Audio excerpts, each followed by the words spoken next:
Welcome. Settle in, take a breath, and allow your body to slowly release the day. You're about to drift into another world, a world of quiet rituals, cold mornings, and the sound of wooden sandals on packed dirt. Tonight, we're traveling far back into Japan's past. Not the glamorous version of samurai legend. No dramatic duels, no noble speeches, no cherry blossoms falling in slow motion. Instead, we'll walk beside the ones who marched with muddy feet, who slept under cold skies, and who often didn't live long enough to be remembered. This is not the world of high-ranking generals or warlords seated in lacquered halls. No, we begin on the ground, with the foot soldiers, the Ishigaru, the ones who were born peasants, handed a spear, and told to fight.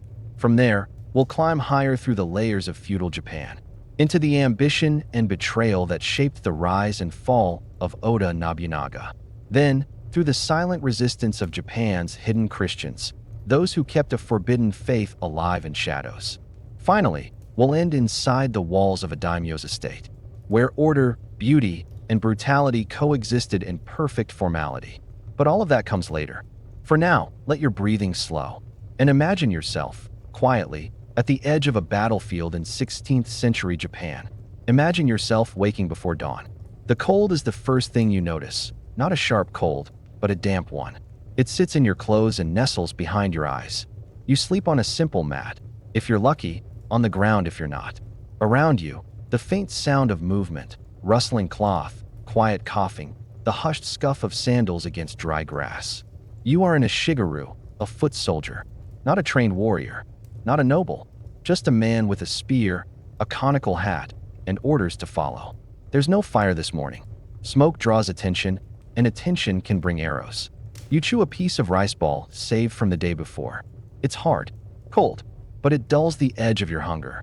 A commander shouts, not loudly, just enough. You stand, shoulder your spear, and begin to march. The life of a foot soldier was not one of glory.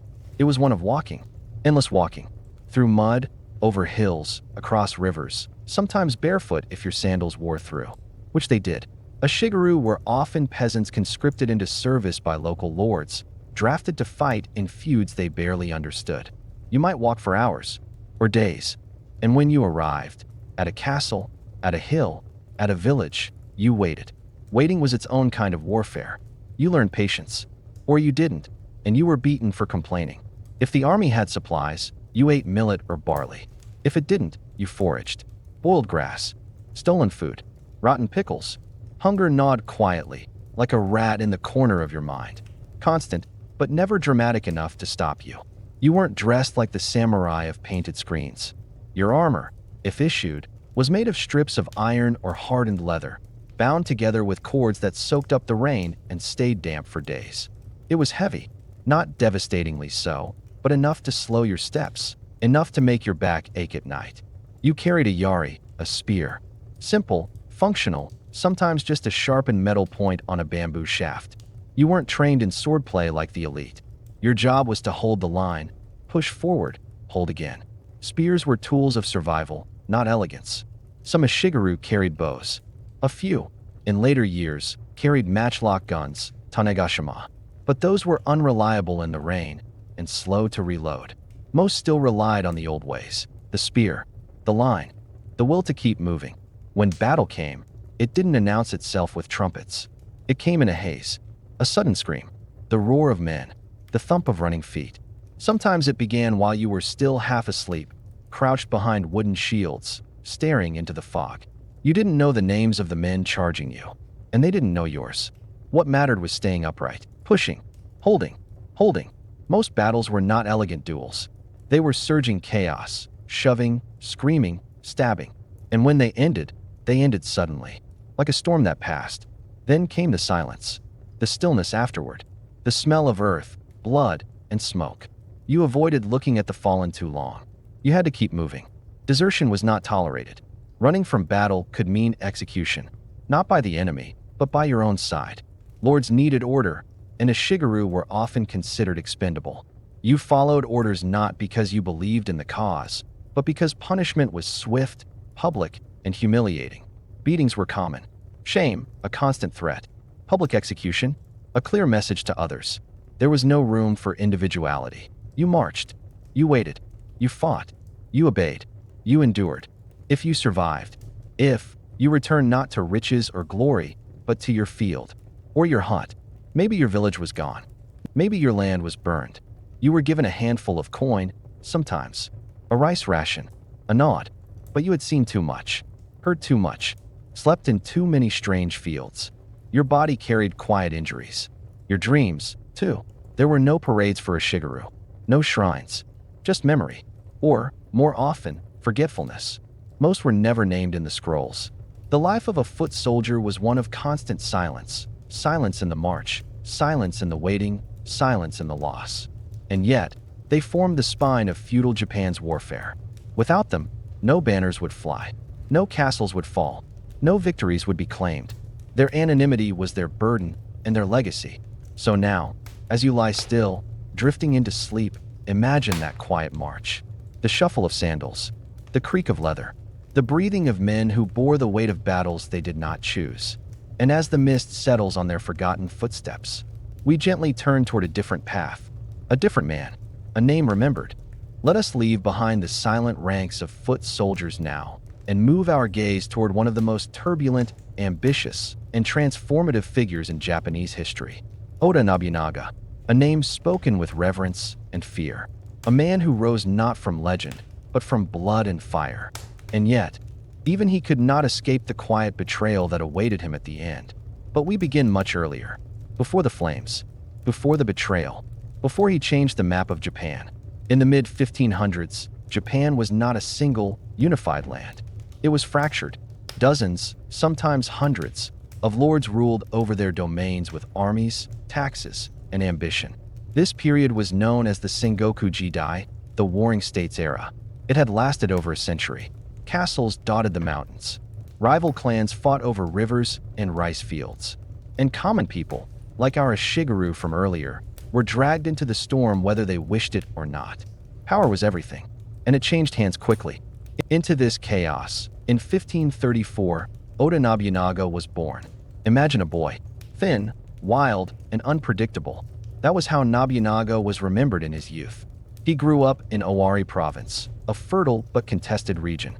His family, the Oda clan, was not especially powerful. They controlled only part of the province. Their rivals watched closely. Nobunaga's behavior as a young man was strange to many. He wore eccentric clothes. He mixed with commoners. He ignored etiquette. At his father's funeral, it said he acted so rudely that elders feared for the clan's future. But behind that wildness, there was a mind. Cold, clear, and relentless. When his father died, Nobunaga was just a teenager. His claim to leadership was challenged, even within his own clan.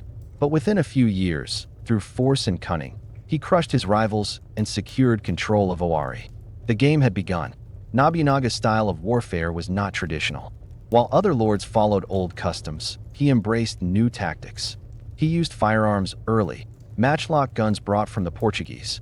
Where others relied on prestige, he relied on surprise. Speed. Deception. He moved quickly, attacking before his enemies could react. He spread false rumors. He rewarded loyalty lavishly, but punished betrayal without hesitation. In 1560, he faced a great test. The powerful Imagawa clan, with tens of thousands of troops, marched toward Kyoto. Nobunaga had only a few thousand men, but he struck during a rainstorm, using the cover of weather and surprise. The enemy general, Imagawa Yoshimoto, was killed in the chaos. Nobunaga's name suddenly meant something. With each victory, Nobunaga's ambition grew. He allied with clever minds, like Tokugawa Ieyasu, a young but promising leader. He welcomed foreign missionaries, eager to learn about Western weapons and ideas. And in time, he marched toward the imperial capital, Kyoto. Kyoto was weak, beautiful, but vulnerable. The emperor had little power. The true rulers were the shoguns, and even they had become little more than figureheads. Nobunaga saw a vacuum, and he filled it. He installed a puppet shogun, controlled the capital, built massive castles, crushed rebellion.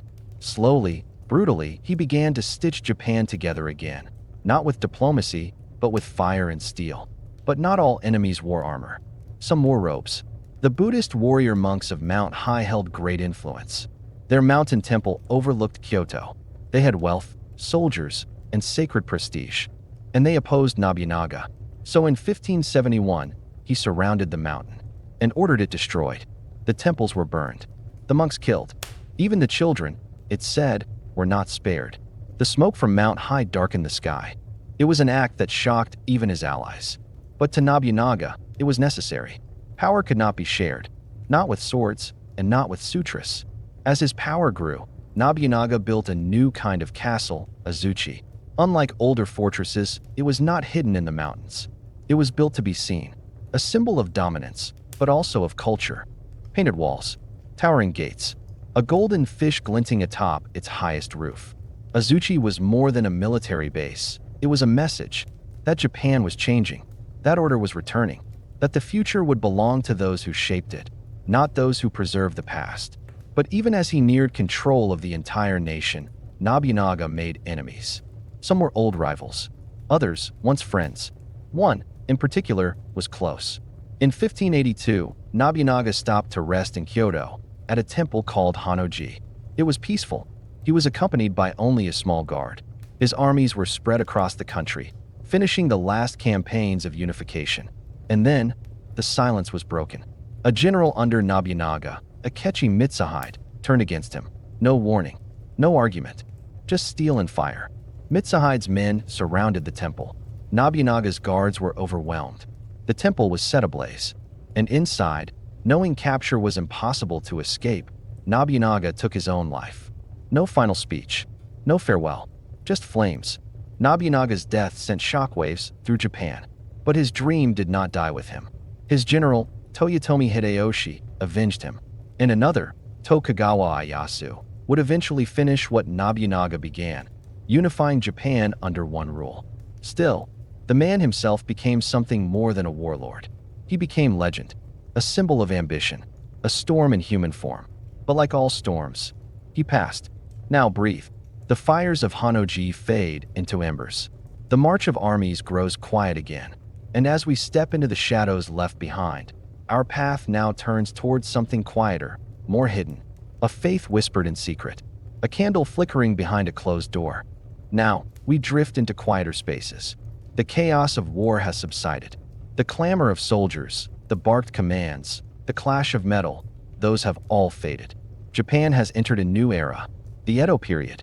Peace, for the most part, has settled across the land. But not all is still. Beneath the surface, behind closed walls and buried beneath the rhythms of daily life, something forbidden lingers. A religion not born of this soil. A belief brought over the waves. Christianity, quietly embraced, quietly hunted, quietly preserved. This is the story of the hidden Christians, or Kakure Kurishiden, of Edo, Japan. In the mid-1500s, as Japan fractured into warring states, foreign ships arrived. Among them were Portuguese traders and Jesuit missionaries. Christianity entered Japan not through conquest, but through conversation. Jesuit priests, like Francis Xavier, began to preach the gospel in 1549. They learned Japanese. They spoke of heaven, of mercy, of a God not seen in Shinto shrines or Buddhist sutras. And the response? Curiosity, interest, even conversions, especially among lower-ranking samurai and peasants. Some daimyo saw advantage in these foreign alliances. They allowed missionaries to build churches. They accepted crosses. They baptized. In places like Nagasaki, Christian communities flourished openly. But empires do not tolerate divided loyalties forever. By the early 1600s, Japan had changed. The Tokugawa shogunate had risen. Peace, stability, and order became the law of the land. And with it came suspicion, especially of foreign influence. Christianity was seen not just as a religion, but as a potential threat to centralized power. If one's highest allegiance was to a foreign god, or worse, a foreign pope, could the shogun trust their loyalty? And so the bans began. In 1614, Christianity was officially outlawed. Churches were destroyed. Priests were expelled. And those who continued to worship faced punishment, not just in body, but in reputation, livelihood, family. Still, the faith did not die. Imagine a candle, not a bright, flickering flame, but one hidden beneath a clay bowl, smoldering, unseen, barely breathing, but alive. This was Christianity in Edo, Japan, driven underground, practiced in secret. The Kakure Kurishiten, hidden Christians, kept their faith behind closed doors. Icons were passed down in families. Some resembled Buddhist statues to outsiders, but were secretly representations of the Virgin Mary or Christ. Prayers were memorized and whispered in the dark, often in a blend of Portuguese, Latin, and Japanese, words whose original meaning faded, but whose rhythm remained sacred. There were no priests, no sacraments as once practiced, just memory, adaptation, and devotion. They held their festivals on days that mirrored old Christian calendars, but aligned them to Buddhist observances so as not to arouse suspicion. Baptisms were done in secret, often by the eldest member of the household. Crosses were carved on the underside of furniture or hidden in family altars behind sliding panels. Faith, here, was not bold. It was careful, deliberate, a breath held for centuries. The government didn't forget. To root out secret Christians, the shogunate instituted the fumii, literally, stepping on pictures. Every year, citizens were required to step on an image of Christ or the Virgin Mary. Those who hesitated were marked. Punishments varied: confiscation of land, public humiliation, torture, execution. Sometimes, entire families were punished together, but many stepped, even if they believed. A compromise, outward compliance, inward faith. Others refused, accepting the consequences, and some simply disappeared, not into death, but into silence, a silence that would last over 200 years. Over generations, hidden Christianity evolved. Without priests or texts, rituals changed. Saints became merged with local kami or spirits. Prayers became chants. Theology blurred. It became less about doctrine and more about identity, memory, continuity. A grandmother's voice, reciting a prayer passed down through her mother and hers before that. A tiny cross hidden inside a drawer, worn smooth by generations of fingertips. When Japan reopened to the West in the 19th century, foreign missionaries returned. They were shocked to find that Christianity had never fully disappeared. In small villages, families revealed their faith, tentatively, cautiously. Some welcomed the reintroduction of formal Catholicism.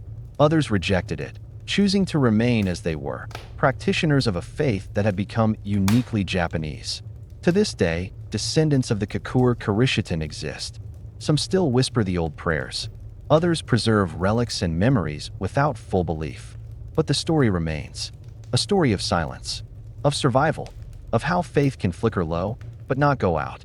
So now, imagine yourself in a thatched house, somewhere along the rocky coast of Kyushu. Outside, the sea murmurs against the shore. Inside, a family sits by a quiet fire. No crosses on the walls, no hymns allowed. But in one corner, a small wooden carving rests, weathered, modest, inscrutable. And a voice begins to chant. Soft, rhythmic, ancient, not for conversion, not for defiance, but for remembrance. This is not a loud chapter in Japan's history, but it is a long one, quietly kept, quietly endured. And now, we move from this secret world to one built not on silence, but on spectacle, not hidden, but ritualized. Let us pass through the gates of a great estate and walk the polished corridors of power, precision, and quiet control. Now, let your mind settle into stillness. We leave behind the hushed whispers of secret faith and step into the open, yet guarded, world of the Daimyo. Imagine a vast estate behind high wooden walls. Not chaotic, not war-torn, but immaculately ordered. Manicured trees, wide gates that slide open with a soft groan of wood. Here, everything is deliberate. Every movement, measured. Every word, rehearsed. Every breath, contained. This is the residence of a daimyo, one of the great feudal lords of Edo, Japan. And behind its calm exterior lies a world of rituals, politics, elegance, and quiet power. Imagine approaching the main compound as a visiting official. Your sandals have been cleaned. Your robes are precise. You bow not too low, not too briefly. Every gesture must signal respect, but not weakness. You pass through successive gates. Each one narrows the path. Each one signals a deeper layer of trust or surveillance. The gravel crunches softly underfoot, the sound intentional, so guards can hear every step. Lanterns flicker in symmetrical rows, their glow soft, casting elongated shadows across painted walls. Inside, servants kneel at attention. They speak in hushed voices. Every movement is practiced, as if choreographed. The effect is soothing and slightly unsettling. This is not a home. It is a stage. The daimyo was more than a local ruler. He was a political force under the Tokugawa shogunate, granted autonomy over his domain, but strictly monitored. His estate reflected this duality, grandeur with constraint. You'd find wide tatami-floored halls, sliding doors of translucent paper, and inner gardens filled with rocks placed just so, symbolizing mountains and rivers in perfect harmony. Rooms were bare by modern standards, but the emptiness itself was intentional. It focused attention, created calm, made any out-of-place object noticeable. At the center of the estate, the daimyo himself, sitting, silent, composed. His presence was enough. He did not shout. He did not gesture. Power here spoke softly, and everyone listened.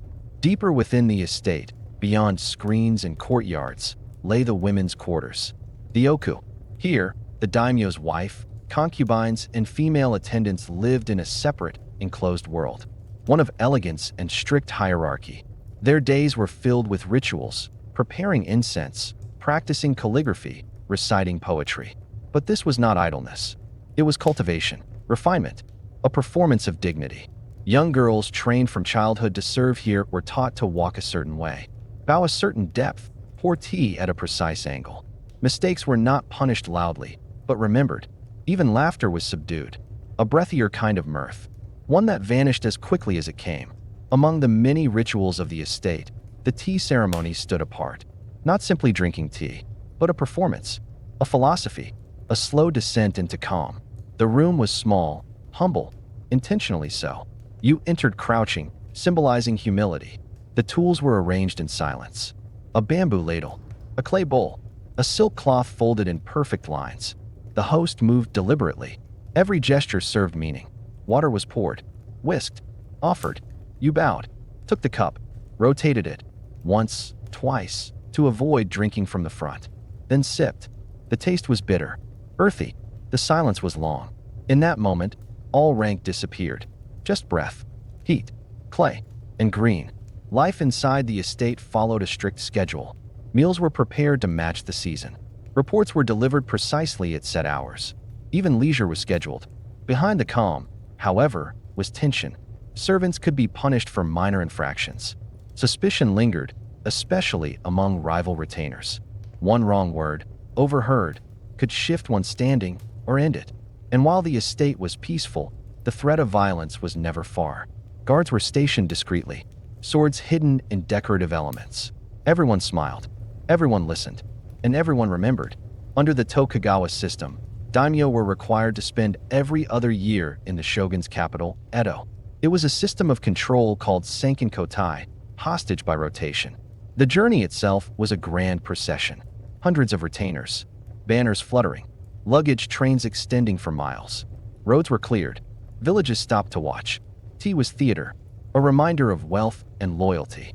But for the daimyo's household, it was also disruption. Families were separated. Estates ran under deputy management. Costs were immense. Still, none refused. To do so would be treason. Even in luxury, the daimyo walked a narrow path. At the heart of the estate, beyond the eyes of guests and guards, was a quiet study. Low light, inkstones, scrolls of Confucian philosophy, and tactical records. Here, the daimyo would retreat, not to rest, but to think about alliances, taxes, rice yields, messages from the capital, the loyalty of his generals. Each decision rippled outward. Each silence meant something. Each gesture, a move in an invisible game. To live in a daimyo's estate was to be suspended in a kind of stillness. A beautiful stillness, a suffocating one. From the polished courtyards to the scent of tatami straw, from the rustle of silk robes to the silence after footsteps passed, it was a world of constant awareness. Grace was survival, discipline, the law. And yet, there was beauty, too. In the simplicity, the order, the way moonlight touched a koi pond, the way plum blossoms fell without a sound. As we leave this estate behind, we close the final chapter in our journey. From the mud of battlefields to the ashes of ambition, from whispered prayers to formal stillness. We've walked the many lives of feudal Japan, and now, gently, Softly, we return to our own.